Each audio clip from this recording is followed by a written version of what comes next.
There really are a couple of only things that are considered a political third rail, if you will. Cutting the deduction in mortgage interest on homes is one of them. Raising the gas tax might be another, but that's what your next guest wants to do. Ohio Senator George Voinovich has been urging the government to increase the federal fuel tax as part of a transportation resurfacing bill that he is currently working to pass in the Senate. And he joins us now from Capitol Hill. Senator, welcome to the program. Good to be on with you, Brian. I noticed that we're talking about certainty in the future, and American people right now are uncertain about the future. They fear the future, and the best thing that we could possibly do to get some of these corporations that are sitting on almost $2 trillion is to make sure the Republicans take over the House of Representatives.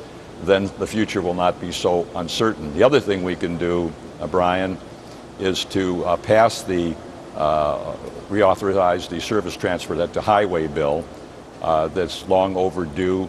The transportation industry makes up the largest segment of our economy. I'm from Ohio. It's bigger than trucks, cars, and parts. And what we need to do is to reauthorize it robustly and not borrow the money. If the president had done the stimulus the way we should have, a lot of it would have gone into shovel-ready projects. He didn't do that.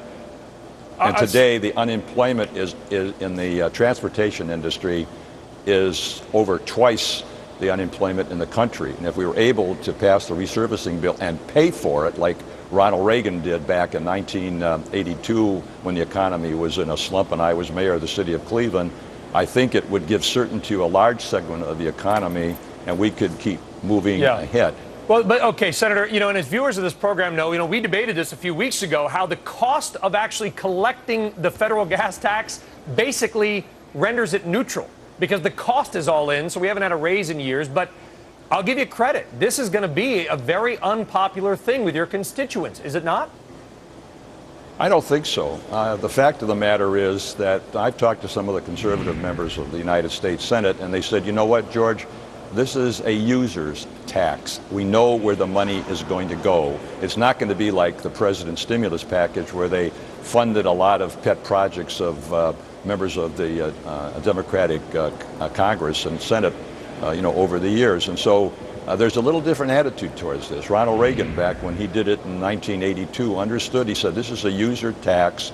It's needed to move us forward. It's going to create jobs. Our infrastructure is in the dumpers, and also I think one of the things that should be pointed out, Brian, is that today, with the way the market is, we can get a much better return on our dollar that's spent on highways than we could, say, in the past. And so it's also bipartisan. And I think you saw my letter to the president. I did, yes, sir. And I basically said to him, it's a no-brainer. If somebody came to me, and I'm talking about the Chamber of Commerce, Tom Donahue, John Engler with the National Association of Manufacturers, Bill Graves with the truckers, all of the state and local government groups, the unions coming to him and saying, we want to reauthorize the service transportation. And by the way, Mr. President, we're willing to go along with a 10-cent increase in the gas tax that will be indexed to pay for it. But and listen, as somebody on Sunday, Senator, who drove from Toledo through Pennsylvania on the Ohio Turnpike and left a hubcap, I think somewhere, I think the roads across America need to be improved. But I will say this, the criticism again is that it's regressive. That if, the gas tax is a tax that it's not going to bother people that are higher income, but it's increasingly detrimental to people that are maybe poor, that have to drive a little further to get to work. How do you go across that criticism? It's been there for a long time. It's the way we decided to pay for transportation in this country. People have been supportive of it in the past. We haven't had an increase since 1993. 60% of the Americans right now think that we've indexed the gas tax. It's getting about a third of what it did back when we had the last increase in 93.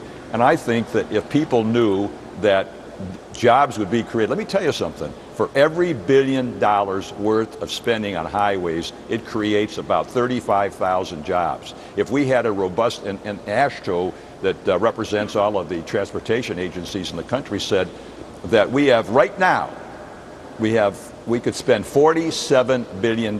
We're talking about 1.5 million jobs that not only would be good for transportation, it would be good for manufacturers. So what I'm saying to you is that where can you get something that is going to really make a difference in terms of the economy and put a segment of the economy to bed in terms of its certainty for the future? Yeah. We have got to get Americans to start to believe that the glass is half full and not half empty, and that's why you see the employment in the dumpers today, because people don't want to spend any money because they're fearful of the future. Ohio Senator George Voinovich. Sir, thank you very much for joining us. Good discussion. Good luck with it. Thank you.